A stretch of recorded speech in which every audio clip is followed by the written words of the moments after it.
Добар ден, почитувани, започува уште една нова Телма амбуланта. Петочното издание го реализираме во соработка со клиничката болница Жан Митрев. Денеска ќе зборуваме за миомите и полипите на матката. Што ги предизвикува? Може ли да преминат во канцерогени творби? На каков начин се третираат? Гостин во студиото ни е професор доктор Васил Илиев, специјалист по гинекологија, акушерство, субспецијалист по урогинекологија во клиничката болница Жан Митрев. Во денешната емисија, почитувани, ќе имате можност и вие да поставите ваши прашања. Се гледаме по рекламниот блок.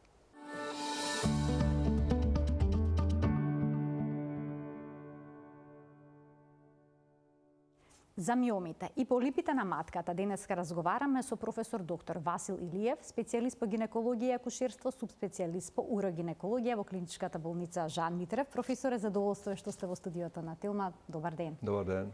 Да ви честитам, денеска е и роденденот на клиничката болница Жан Митрев, 24-ти роденден. Така е. Денеска е ден кога пред 24 години е формирана и основана и почнала со работа клиничката болница Жан Митрев клиника, тогаш наречена Филип II. И ете, тоа се повеќе од полнолетство, многу повеќе, 24 години успешна работа во добробит на пациентите, решавање на секакви типови на случаи. И денеска болница која што обезбедува изузетен квалитет на сите аспекти на болничко лекување и амбулантски третман, односно амбулантска сервис пружање на различни типови на пациенти. Ви посакувам уште многу успеси понатамошни во работата на болницата, професионални секако. А ние денеска ќе зборуваме за нешто што е исто така дел од болницата, значи има и дел за урогинекологија и за гинекологија и акушерство. Миомите се многу чест проблем кај жените. Најдов еден податок дека 70% од жените до 50 години ќе развијат миом. Па што се тоа миоми? Тумор ли е? Да. Значи, во текот на животниот век жената поминува низ три доба. Тоа е бебешкиот или да речеме јувенилен период, репродуктивен период, пременопаузален и постменопаузален период и сениум на крај. Во периодот на репродукција е многу често појава на бенигни заболувања, меѓу кои спаѓаат и миомите. Миомите се бенигни заболувања кои што се продукт на бујање на така наречени сврзни влакна или мускулни влакна во зидовите на матката. Може да се лоцирани на различни места и зависи од нивната позиција во самата матка, во самиот утерус каде се наоѓаат, така и симптоматологијата што ја предизвикуваат, односно последиците кои што може да настануваат. Доколку се наоѓа на близу до слузницата на матката, предизвика обилни крварења, или доколку се работи за желба за репродукција, односно за бременост, предизвикува неможност за бременост или предвремени абортуси, односно спонтани абортуси. Доколку се наоѓа во телото на матката и на површината на телото на матката, на различни локации, се разбира, може да предизвикува чувство на надуеност, чувство на побилни крварења, менструални или интерменструални. Доколку се наоѓа на предниот зид, често пати притиска на мочниот меур. И пациентката се жали на чести нагони за празнење на мочниот меур, чести инцидентни губења на урината, неволни губења, така наречени инконтиненции кои што доаѓаат поради притисокот неволен од страна на туморот кој што го притиска предниот зид, односно горниот зид на мочниот меур. Може да има проблеми со, да речеме, дебелото црево? Апсолутно, често пати доколку се наоѓа на грлото на матката или се наоѓа на задниот зид, зависи од неговата големина. Значи може и во абдоминалната празнина да излегува и таму абдоминалната празнина, да, имало случаи каде што се туморите големина, човечка глава па и поголеми што развиваат, и тоа се е последица на не се знае точната причина зашто настануваат. Се мисли дека женските хормони, најчесто естрогените, естрогени има повеќе типови, се причина да даваат стимуланс за бујање на овие клетки и во 99,9% се тоа бенигни, значи не малигни промени. Но можат ли да преминат во малигни? Можат, да. Статистиката е многу така интересна наука. Вика 0,1% може да се претворат во саркоми. Значи, сега да објаснам дека генерално малигните заболувања, ако се од епител, се карциноми. Ако се од сврзно ткиво, се викаат саркоми. Тоа е, значи, некој вид на, сега да кажам, морам карцином, малигно заболување на миомите, кај што се трансформира. Тоа е толку мал процент, 0,1% од сивкупните. Овој процент е статистички, знаете, не мора секој миом да подлежи на евакуација. Да се вади миомот. Има често пати миоми кои што не прават проблем, кои што се многу мали или кои што се јавуваат во период кога не предизвикуваат никакви симптоматологија. Значи не значи жената може да има миоми и да нема никакви симптоми. Ништо од тоа што го набројавте пред малку. Апсолутно, да.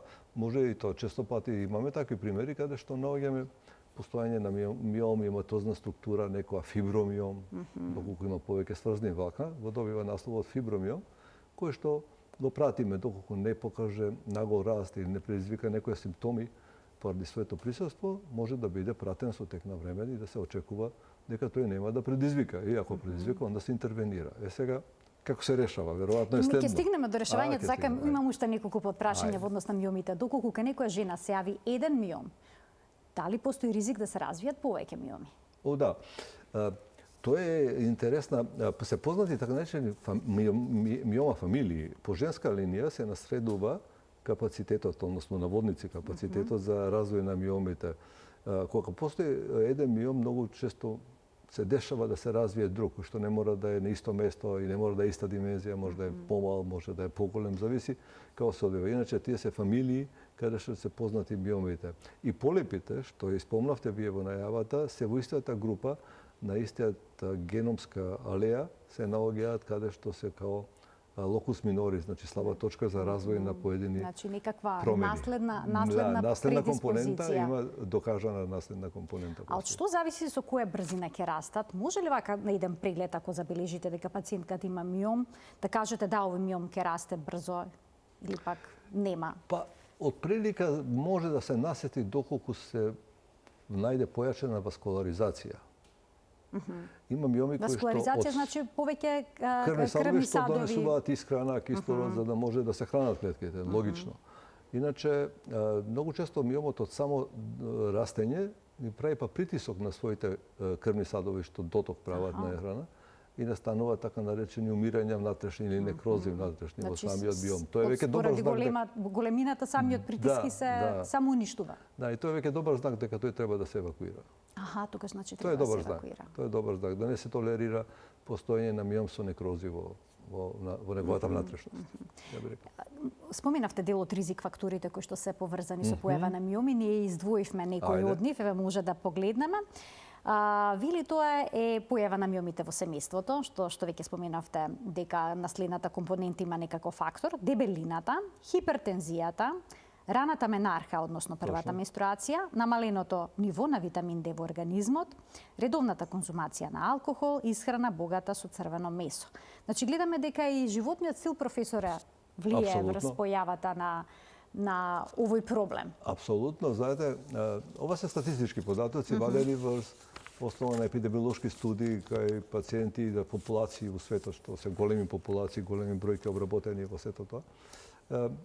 Знаете, животниот стил е многу важен за генералното здравје, општото здравје, за системот имунолошки, затоа што клетките во нашиот организам перманентно рециклираат, односно едни умираат, други се раѓаат. И ако достои тој коректен turnover, што го викаме, промена, значи се чисти дебрисот што останува од мртвите клетки на време, многу се подобри условите да се спречи развој на некоја заболување, односно развој во конкретниот случај збориме за миомите. Значи генералното општо здравје со правилна исхрана, добра тежина, односно необезност, постоење или не превише слабост, витамински препарати, Д витаминот е посебно популарен од кога короната дојде на дневен ред. Д витаминот и се мери сега, Д витамин концентрација и сето тоа е изузетно важно, дефинитивно. А возраста, дали е важна? На која возраст се добива? Период е таргет кога миомите се јавуваат и кога може да предизвикаат значајни промени. Ке млади девојчиња може да се појават или не? Да, теоретски да, нема зашто да не, али многу поретко. Вела до 50 години некои статистички податоци што ги најдов. Зошто 50-та година е всушност горна граница за нивна појава? Околу 45-6 години и 55, тоа е една поголема временска дистанца, поштуваме менопаузалните тегоби и тогаш се намалува количината на естрогени. А вие сеќавате, јас спомнав дека естрогените се инкриминираат за нивни развој и така се очекува дека тогаш некоја голема најава на нови миоми да почнат да растат брзо е изузетно ретка. А во менопаузата што ќе се Во случи со менопаузата, тоа е миомите? познато, дури колеги, ние го кажуваме тогаш, демек, ајде сега нема да има доволно естрогени, па нема да растат, или тоа е во принцип окей, и тоа е прифатлив момент, само не треба да се ослони пациент, односно лекар, да не препорачува да се ослони пациент на тоа, сега ќе почне да се суша, то така се именува, доколку пациентот има симптоматологија. Аха. Разбирате, затоа што симптоматологијата, тоа сушење е прво арбитрарно несигурно, сакам да кажам, нема да дојде до такво сушење, а симптоматологијата може да предизвикува други проблеми, пак кои што се надоврзуваат, зашто функциите се стално во нашиот организам поврзани една со друга, како ланец на кој што сите алки му се поврзуваат.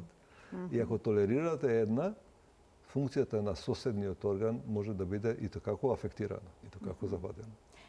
Тука ги ставивме ризик факторите за развој на миоми, но има ли некои фактори кои што пак го намалуваат ризикот за појава на миоми? Например, жените што користат контрацепција, ќе развијат миоми или пак има помала шанса? Прашањето е $1.000 question. Вака, не постои во однос на контрацепцијата, постојат индикации и контраиндикации за хормонска контрацепција збориме, така?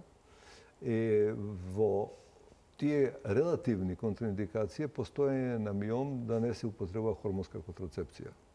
А во релативни, не во апсолутни. Значи има различни типови на контраиндикации. Сега прашањето е многу интересно, зависи кој тип на естроген е во препаратот. Значи општо прашање би било Значи не секој естроген прави проблем, така? Да, би било пожелно така да биде.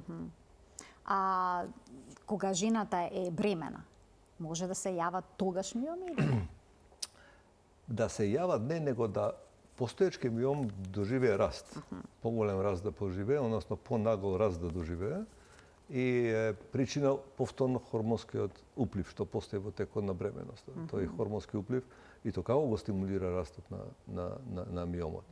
И ние стално правиме некој баланс меѓу моментот, односно напреднатоста на бременоста и големината на миомот, односно кај се наоѓа исто така позицијата негова е пресудна во текот на бремениот период.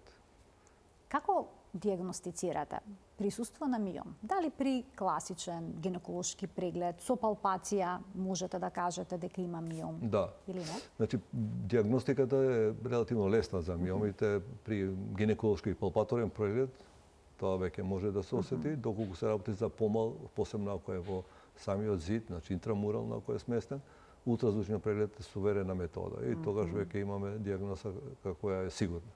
Во тој поглед дори и може да се видат и миоми кои што се во милиметри, да речем. Аха, значи навистина мали. Да, навистина. А ако некогаш постои сумнеш да не сте сигурни за што се работи, се применуваат можеби некои сликовни методи, магнетна резонанци и слично? Ако се сомневаме дека има преназначени карактеристики кои што удараат од сликата за еден миом, еден фибромиом, би било добро да се направи еден магнет, сплашејќи се од тој 0,1% можно малигнизирање, односно саркомска трансформација да не настанала. Ајде сега да зборуваме за што се презема кога ќе диагностицирате ка пациентка присуство на миом. Еве, доколку пациентката нема никакви симптоми и е возрастна.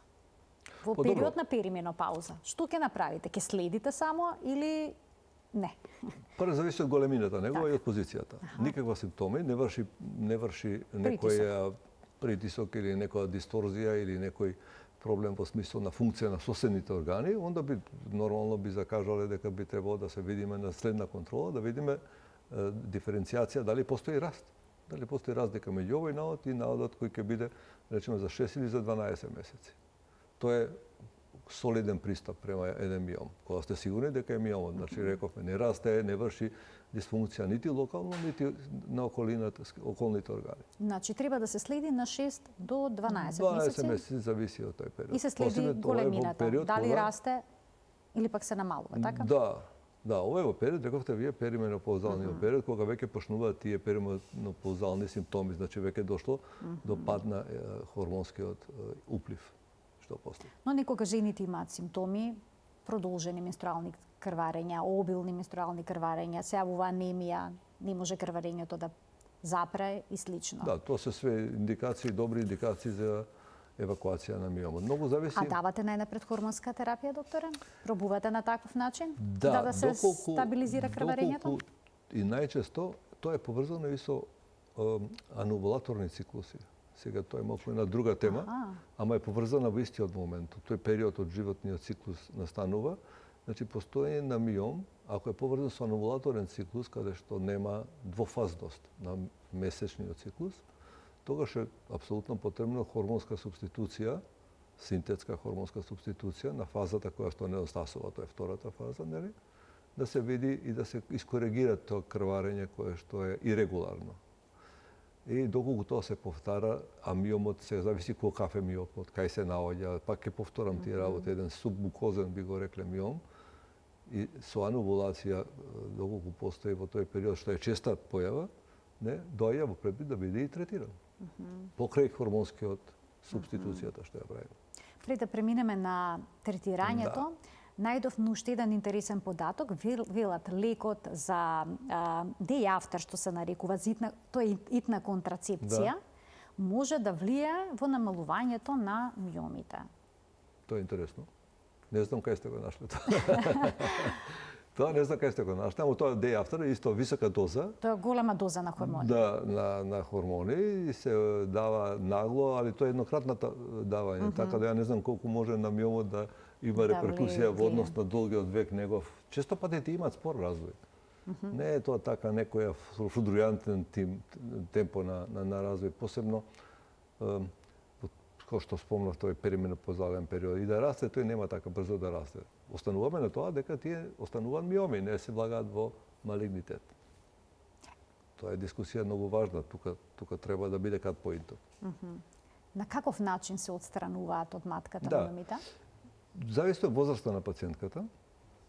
Значи, постои метод да се евакуира миомот, било со вадење само на миомот, што се вика миомектомија, и таа миомектомија може да биде отворена метода или може да биде лапароскопска метода. Значи, може да биде класична хируршка интервенција или може да биде лапароскопска хируршка интервенција. И во перименопаузален период, кога има повеќе миоми, кои што прават и други проблеми во однос на функција на околина, доаѓа во предвид да се заедно со миомот, односно со миомите, извади и матката, односно се извади утерусот. И тоа се вика хистеректомија. И хистеректомијата може да биде со отворена метода или да биде лапароскопски изведена или некогаш многу ретко кога се работи за миом на грлото на матката, што е редок случај, тогаш може и вагинално да се пристапи према неговиот третман со тоа што треба да се многу солидно обработи тој цел процес вагинален поради просторни капацитети за работа. Тоа е тоа. Доколку се отстрани само миомот, постои ли веројатност повторно да се јави на истото место? Теоретски да. Али, ако е во перименопаузално, тие можности се многу ниски, многу мали.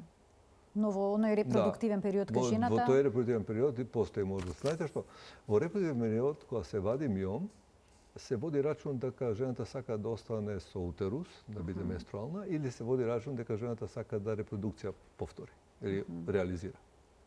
И тогаш безкомпромисна е борба. Нема, морате да извадите. Јас имам случај кога сум извадил 18 милиони од 1, 2, 3 повеќе и фала Богу истата пациентка има завршена со репродукција. Така да тоа е многу важно и многу специфично према секој пациент, индивидуален е пристапот во овој случај. Професор, има замрзнување, горење на миомите, има некои такви пристапи. Да, има и такви методи. Дава ефикасен резултат? Има ефикасност, посебно репродуктивен период, рана репродуктивен период, кога се сушат у суштина, васкуларизацијата на миомот се суши, тој рентгенолози го прават најчесто, и се обризгуваат специјални материја која преку вената, односно артеријата, која што го снабдува тој дел од утерусот и предизвикува емболизација на артеријата на утерусот. Да, емболизација, да. Материја која е интимата на артеријата ја гори, они се залепува и таа не функционира, се развиваат колатерали да снабдат околното ткиво, али миомот да не добива и он тогаш колабира. Односно се суши, како вика. Се суши.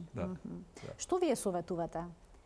Зависи многу индивидуално, нема општ совет за миом. Многу индивидуално од возраста на пациентката, од големината на туморот, локацијата на туморот и последиците што ги предизвикува врз околните структури, посебно за бешиката. Еве, јас спомнав, морам да спомнам директно, има многу често пациентите се жалат на често мокрење и на честа инконтиненција поради присуство на миом кој што притиска на бешиката во секојдневниот живот, активност, движење, доаѓа до интимен допир на тој дел, кој што е на преден зид, кој што е доволно голем да врши притисок. Не е тоа општо да се свати.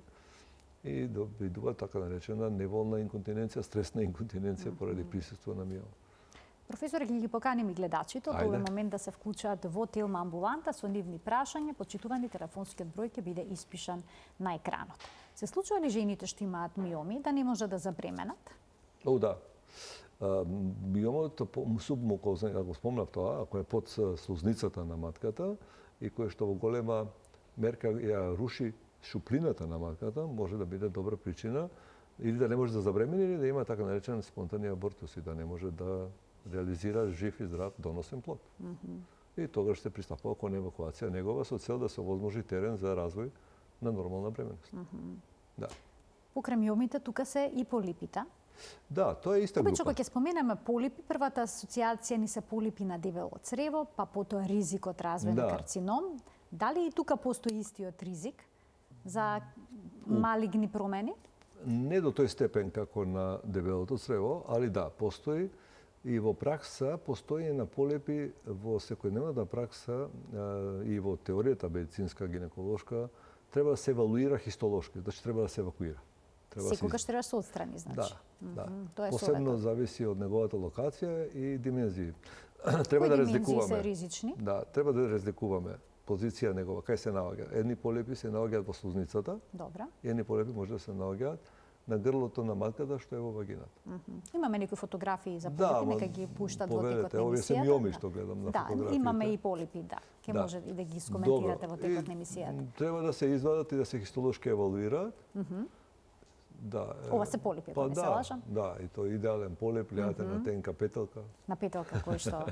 Овој полип би се извадил многу лесно. Значи мора да се извадат, дали вадењето ќе биде со отворена метода, што е идеално хистероскопска модерна метода, значи се влага преку канал во шуплината на матката, на инструментот напред има светло, позади е камера, на монитор се гледа каде е базата на полипот и со електрокаутер се сече од базата на полипот, се вади, се праќа на хистологија. Постои метода на слепо вадење, со така наречена киретажа, каде во матката се прави киретажа и во тој случај се очекува дека ќе биде изваден и полипот. Но може ли тогаш да настане некаква грешка, да остане сепак полипот при киретажата? Па може, затоа што немате визуелна контрола на базата, да речам, на целоста на полипот и така. Тие се две методи кои за ваков тип на полипи на слузницата, на ендометриумот, се применуваат. Професор, има гледачи, пред да преминеме на предвидениот концепт за денеска, ќе им дадеме предност на гледачите. Добар ден! Добар ден за првиот гледач во денешната Телма амбуланта. Добар ден.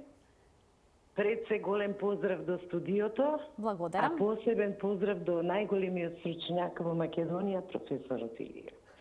Сакам да го поставам следното прашање.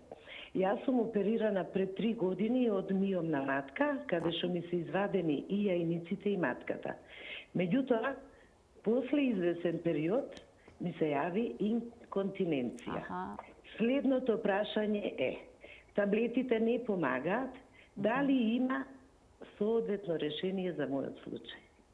Ви благодарам за вклучувањето во програма, токму и ова беше дел од денешниот концепт. Така, следно. Да го слушаме прашањето и на следниот гледач, за да не чека, па ќе дадете одговори на двете прашања. Добар ден. Добар ден. Повелете.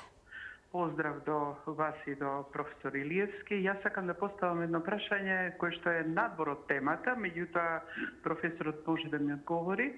Јас пред 13 години, додека тој беше во Свети Лазар, беше направена некоја корекција со затегање.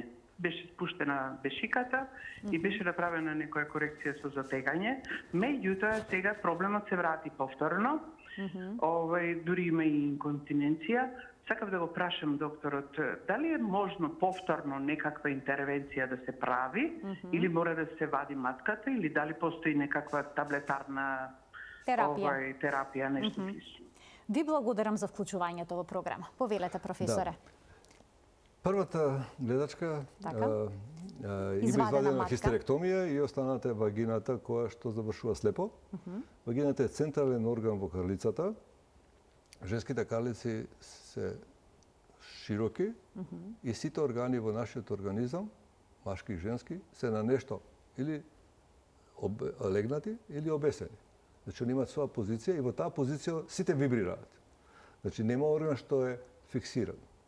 Мора да вибрира органот за да одржува комплетна функција. Секој орган не е случаен. Ние имаме функција, на секој орган постои функција. Кога ќе остане вагината слепо завршува, се наоѓа во центар на делување на силите. Кога ќе трчате, работите, напнете, накашлате, се смеете, идете, ако имате обстипација, па идете у тоалет, па мора да имате мака за да ги испразните дебелото црево. И сето тоа се силите по законот на физика делуваат во една точка. Таа точка паѓа токму на вагината и на мочниот меур. И често се дешава да таа наречена волт пролапс, ние го викаме, значи тоа е комплетен или инкомплетен пролапс на вагината, заедно со мочниот меур и предниот дел зид на дебелото црево се спуштат. И може да се спуштат до различни нивоа. Може да се спуштат интравагинално, кога не може пациентката да го види, но на преглед се гледа, али и интравагиналниот спуст заедно кога е пропратен со мочниот меур предизвикува пореметување во количината на празнење и да е екстравагинално, кога веќе пациентките сами кажуваат дека тоа е спуштено, се гледа најчесто вокабуларот имам топче надвор. И сега инконтиненцијата која што настанува во сите случаи, не само во овој случај, може да биде од различен тип. Јас тоа веќе го зборам многу пати. Кога инконтиненцијата е поврзана со слабост на сфинктерната функција, се вика стрес инконтиненција. Кога инконтиненцијата е поврзана со дискоординација на инервацијата на бешиката, а таа е последица на таа дислокација која што може да настанала, се вика ургентна инконтиненција. Кај околу 38 до 40% во Македонија, тие се зврзани, и двете постои така наречена мешана тип на инконтиненција. Кога постои мешан тип на инконтиненција, почнуваме да го третираме едниот тип. Многу често пати, кога ќе го решиме стрес инконтиненцијата, значи сфинктерната функција ќе подобриме се на многу елегантна, многу минимална, она именувана е операција, или не е ни операција, тоа е интервенција. Трае 10 минути, истиот ден или утредента рано са бајле си оди пациентот. Често пати се подобрува и нервната компонента, односно ургентната компонента на инконтиненцијата. Кога чувствуват итност за мокрење. Итност за мокрење. Ургентната компонента, доколку не е задоволително подобрена, се третира медикаментозно. Во денешно време постојат веќе повеќе генерации на лекови кои што делуваат со минимални нусер појави во организмот, затоа што препаратите кои што се даваат имаат за цел да потенцираат еден сегмент од аутономниот нервен систем, кој се вика парасимпатичко делување. Ама по тоа дава последици затоа што го супримира другиот сегмент на аутономниот нервен систем.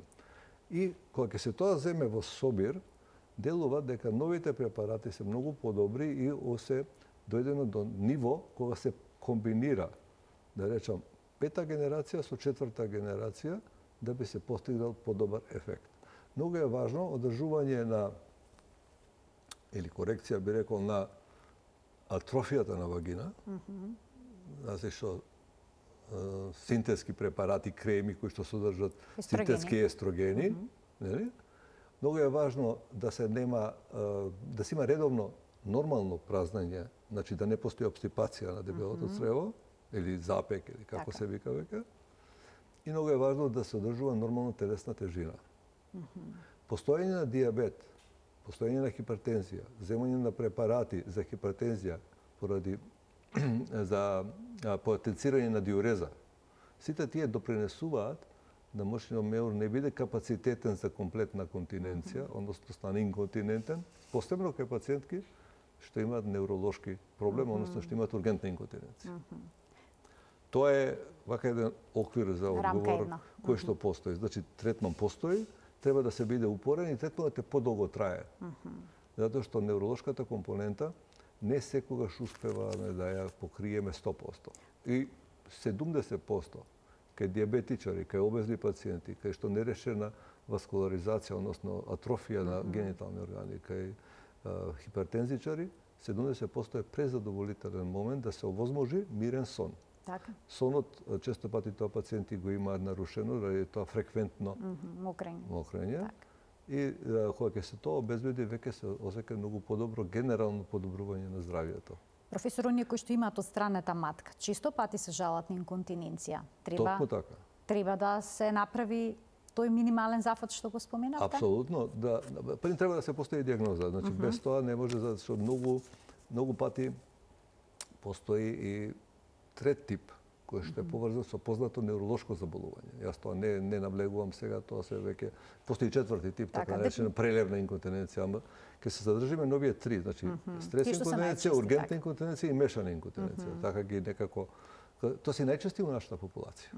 Значи треба се направи еден лекарски преглед, проценка да направите? Преглед кој што ќе се нотира постоење на стрес инконтиненција и доколку е задоволителен наодот да е захтевна интервенција, многу лесно може да се тоа изведе и како да кажам, денеска во светот и кај нас се води за златен стандард за решавање на оваа проблематика. Јас и имаше недека некој интервју или нешто напишав дека е срамота да не е нормално жените да се подмочуваат во 21 век. Знаете што, имам пациентки доаѓаат и викаат дека па и доктор ми рече дека ништо не е страшно, јас сум родила, што ако се подмочувам? Ја, знаете што сега, не сакам да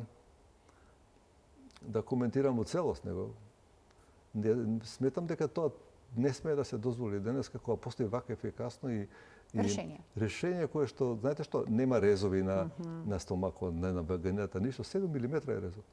Пациентката него не гледа, него не знае дека постои воопште.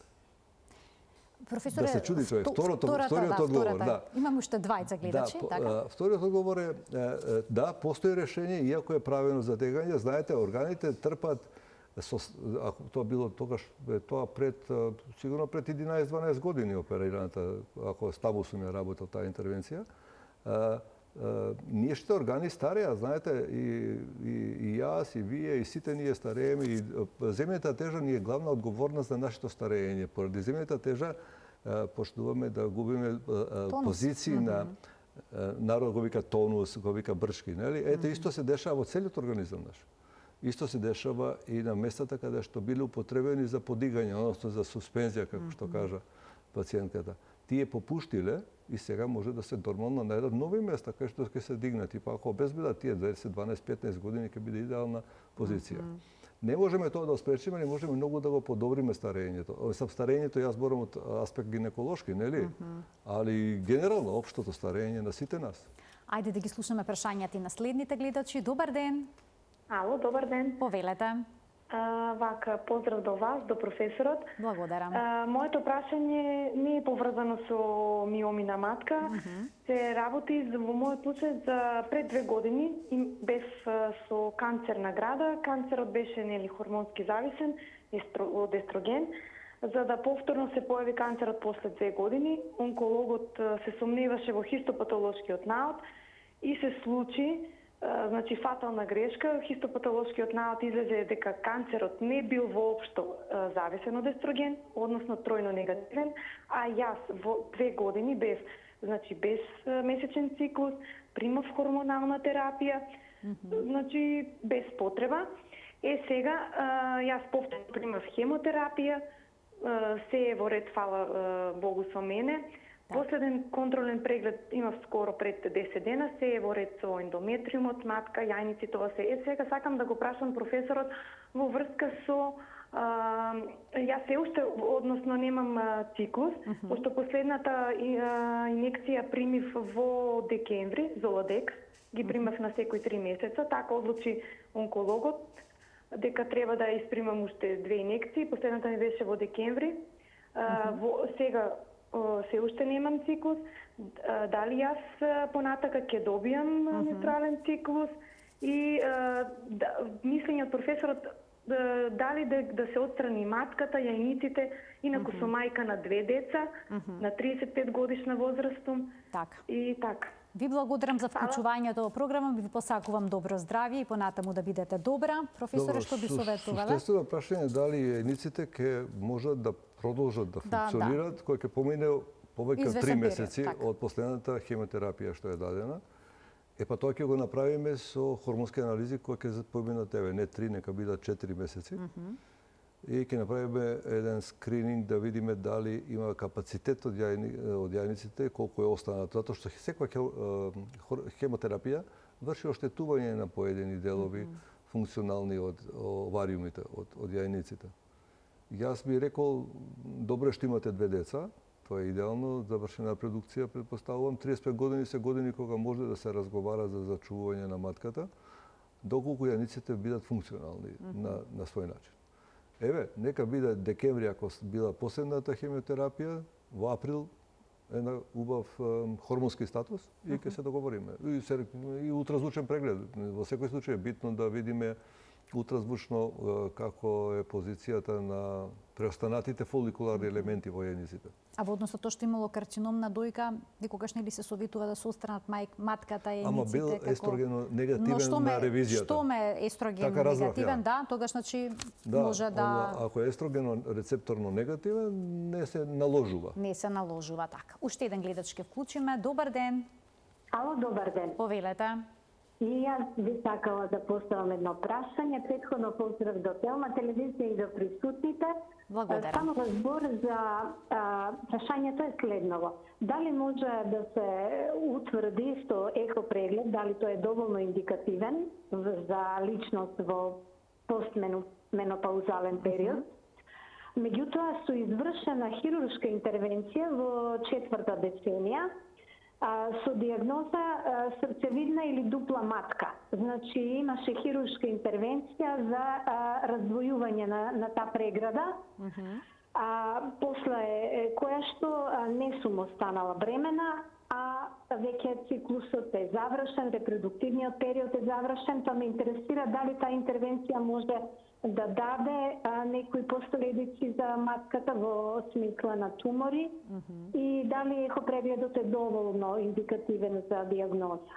Ви благодарам за вклучувањето во програма. Повелете, професоре. Значи, последици од тоа што е матката била таква па е коригирана, не во однос на тумор, али дали матката како своеволно не може да развие, да теоретски сите матки што се инситу во организам може да развијат тумор.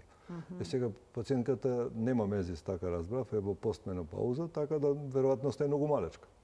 Лузните од операциите не се некаков ризик за... Ако збориме на статистички, да, постои таков некој процент минимален, али сега тоа не значи дека треба да се во постменопауза евакуира матката, затоа што имала творога матка или матка со септум, така ми се чини дека беше презентирано. Да, не морате да се брините. Редовни контроли како на секој што следува ќе си го правите. Треба да фатиме уште еден дел. Ќе фатиме, само сакав уште едно прашање за полипите. Во однос на ризик факторите, може да ги погледнеме, вели ризик фактори за појава на матка се перименопауза, менопауза, дебелина, земење системски терапии за време на менопауза. Прашањето ми беше, дали полипите почесто се развиваат кај повозрастните жени во споредба со помладите? Да, ама полипите повеќе кај повозрастните жени се на грлото на матката, додека на стузницата на матката повеќето се кај помладите жени. И уште едно прашање за полипите, дали може полипот само од себе да се замине за време на менструалното крварење? Може, затоа дефинитивна диагноза за постоење на ендометриален полип правиме непосредно по завршеток на менструалниот циклус.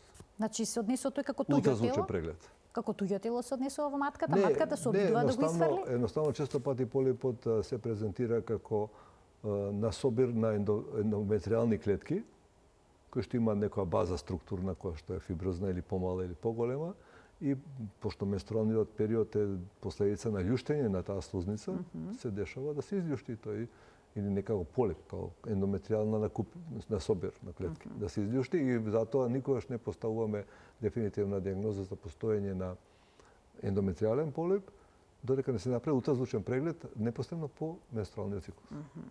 Повелете, сега можеме да преминеме. Јас сакам да надврзам на мочниот меур, пациентката прекрасно прашање, првата пациентка што постави, за извадена матка, останата бешика и овој вагина на која се спушти бешика заедно со вагина и сето тоа. Значи, во сите периоди од животот нашите органи мора да останат помалку или повеќе на својата позиција. И сега спомнавме старење, се спушта све ова. И токму тој период кога го одржуваате, секој се бори секој, најчесто, посебно женската популација, да оздржи што поише да биде подлог период, да виталноста биде, али под виталноста се подразбира многу често младоста и ликот да биде. Тоа е поврзано со редовна добра начин на исхрана, вежбање, тежина, односно да избегнување на обезност. И не мора да значи дека сето тоа ќе го очувате, али структурите внатрешни, посебно кај жени кои што имале породувања вагинални, кои што пувале од така наречено нормално породување, каде што имало некоја вагинална интервенција или каде што имало употреба на вакуумни, на форцепси, на такви интервенции, или покрупни плодови што родиле, доживуваат во текот на перименопаузата, кој ќе се намали капацитетот за исхрана на сврзното ткиво и на еластичните компоненти во структурите на пелвичниот зид, доживуваат спад на органите. И спадот на органите е пореметување на функцијата. Значи, функцијата се пореметува кога ќе се наруши позицијата. Посебно мочниот меур е засегнат тука и доаѓа до често мокрење, фреквенција, значи на мокрење, чувство на недоволна испразнетост на мочниот меур, репетирани уроинфекции, инконтиненција, подмочување, неквалитетност во однос на локалната хигиена. И сега морам да спомнам, конечно автори од големи популации изведаа еден огромен скрининг на пациентки кои што чувствуваат нелагодност, болка, супрапубично, значи на местото на бешиката. И они се често мокра, мама имам таква тежина, да не знам што ми е, ништо не ми најдоа, бев на амбул ме прегледаа, таму ме прегледаа. И они нашле дека тоа е миофиброзна фреквенци синдром. Така е, миофиброз фреквенци синдром. Значи, објаснување, тоа е сега наслов мој, тоа МФС. Постои необјаснето затегнување на мускулатурата во карличното дно, поврзано со стрес, поврзано со репетирани уроинфекции, поврзано со дислокација на урогенитални органи. Зашто го зборам тоа? Затоа што секој орган покрај васкуларизацијата има инервација. Тој без инервација е мртов. Инервацијата контролира васкуларизацијата. Ние сите зависиме од инервација. И кога се пореметува инервацијата, доаѓа до нарушување на функцијата и сензибилитетот. Сензибилитетот кој што не се губи, него се појачува, се презентира како болка. Значи, затегнување на карличната мускулатура, затегнување на фасцијата, миофасцијален синдром. И објаснување што е, значи, корекција на органите, на позиционирање, реновирање на функцијата на органите. Спаѓа не само вагина, него мочниот меур, ја тука ќе го нагласам највише мочниот меур. Тој е еден орган кој што е многу специфичен.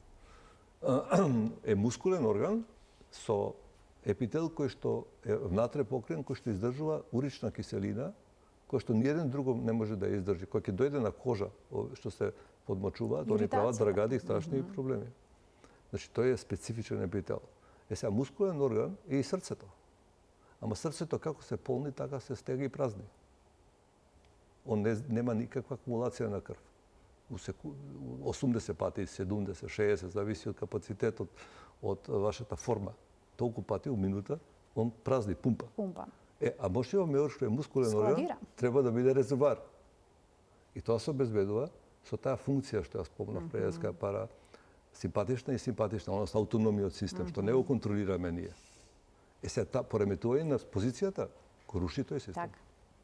Многу логично. И тоа се еден тип кој што на промени кој што се во редот на хернии. Има пациент. Двајца гледачи има, да. Очекуваат да постават прашања. Имаме навистина многу малку време. Аз ќе ги замолам да бидат што попрецизни во поставувањето на прашањето, за да може да добијат одговор. Добар ден. Добар ден. Повелете, во програма сте. Вака, да си го поздравам докторот, само сакам да ми е здрав и жив. Од многу години мене ме има оперисано и сум си добра. Немам прашања, него само ќе му кажете за дека јас во правобранителство се работев, што го поврзува со Цветанка во Струмица за денационализацијата. Така, и добро. Само сакавте да го поздравите. Така. Ви благодарам. Да си го поздравам многу докторот, пошто многу сум радосна што го видов сега после толку години. Ви благодарам за вклучувањето во програма, да го слушнеме и следниот гледач. Добар ден. Добар ден. Еве ќе му дадеме можност уште една на гледачо да се вклучи во програма. Добар ден. Ало? Во програма сте, ве слушаме и го очекуваме вашето прашање. Повелете. Ало? Добар ден. Добар ден, ке ве молам. Едно прашање имам. Нешто го разбрав докторот, ама нешто не. Јас сум оперирана пред 3 години. Така? Од матка и јајници. Има циста на јајникот и извадена ми е матката и јајниците. Ама при породување на првото дете, сум возрастна, пред 40 години, повлечена ми е бесиката. Сега и бесиката е спадната. А приликом операција бесиката не е подигната. Сега ми прави проблем и поново носам прстен. И кога одам на прегледи, со ехо прегледот, докторот гледа на самата вагина крв, а и плюс некогаш и на јас наоѓам крв на ракото, не се подмочувам, али тоа е тоа. Што понатака од докторот така може? Така, што понатаму може во вашиот случај? Ви благодарам за вклучувањето во програма. Да, и ова е типичен пример. Да, со прстените. Да. Значи, за жал, често пати ринг песари, прстените, ги употребуваат како дефинитивна терапија за дислокација на мочниот меур, за бешиката, на матката, на сето тоа. Прстените постојат и се наменети за операбилни случаи. Значи, има случаи каде што поради кардиоваскуларни, респираторни проблеми, централен нервен систем проблем, генерално каде што не е дозволена витално незагрузувачка операција. Значи, кога не постои загрузување на животот, не се препорачува операција. И тогаш прстените вршат својата функција да биде подобрена позицијата на некој од овие органи, а не да се употребуваат како дефинитивна терапија. Зашто прстеното е странно тело во вагината, предизвикува комплетна и перманентна пресија на епителот, односно на крвните садови кои се под епителот. Тие не можат доволно да функционираат и да доведуваат нити кислород, нити исхрана, прават рани и прават воспаленија, и прават перманентни инфекции. Тие инфекции ги загрузуваат и мочниот меур, а мочниот меур кога има репетирани инфекции може да предизвика асцензија качување на инфекцијата нагоре, према бубрезите. И во тие години обрамените сили се намалени. Па се до тоа ќе го земете вака како постоење, наведува на тоа дека прстенот не е решение на спуштена, односно на бешика и вагина. Нека дојде пациентката да видиме кој степен е на тоа и ќе се искоригира. Во секој случај мора бешниот меур да биде на своето место за нормална функција да има. Професоре, понекогаш и млади жени се жалат на ваков проблем. Им се јавува веднаш по породувањето. Дали ке нив е потребно да се направи некаква корекција или пак Ама рековте вие веднаш после породувањето, не треба да се прави корекција, треба да се остави период да помине после породување, често пати се враќа нормалната позиција и функција. Не знам, леунството би траело, не знам, 40 и колку таму дена, па ќе додаеме уште малку период, зависи од пациентката, дали колку се поправила, колку... Веќе споменавте, многу фактори се во прашање. Многу фактори се прашање. И јас затоа реков дека е пристапот многу индивидуален. Многу битно е да биде индивидуален, зашто за секој случај има индивидуално решение. Јас толку години тоа го работам и заклучокот е дека многу пати кога се пишат реферати, ова се лечи вака, ова се лечи вака, ова се лечи вака, да, во тоа е во ред, ама во тоа има уште многу со ситни букви напишано што не се чита. Обичи кога ќе најдеме на интернет, се тоа некој си живо 3 реченици, но никогаш не е така. Да, верувате. Далеко е покомплексно. Професоре, ви благодарам многу за вашето гостување во Телма Амбуланта. Секогаш интересни емисии, секогаш можеме да научиме нешто ново. Проблемот со инконтиненцијата, со уриналната инконтиненција, односно подмочувањето кај жените, за жал е голем и често присутен. Порано воопшто не се зборуваше за тоа. Тие се сраме, крие, но сега некако се охрабри. Еве и од тоа што гледаме, се вуват во програма, свесни се за својот проблем и бараат решенија. Ја би бил задоволен ако допринесеме многу да и пациентите, ама и колегите што водат пациенти, било да се гинеколози или матични доктори, било сите други, кои ќе чујат таков проблем да знаат дека постои убаво и ефикасно и дефинитивно решение. И да заклучиме уште еднаш, не е нормално подмочувањето кај жената во одредена фаза од животот. Апсолутно. Ви благодарам уште еднаш за Ми гостувањето. беше задоволство. Почитувани професор доктор Васил Илиев, специјалист по гинекологија и акушерство, субспецијалист по урогинекологија во клиничката болница Жан Митрев, беше гостин во денешната тема амбуланта. Ова беше воедно уште една емисија реализирана во соработка со клиничката болница Жан Митрев. Ви благодарам за вниманието со кое што не следевте. Ви посакувам пријатен ден.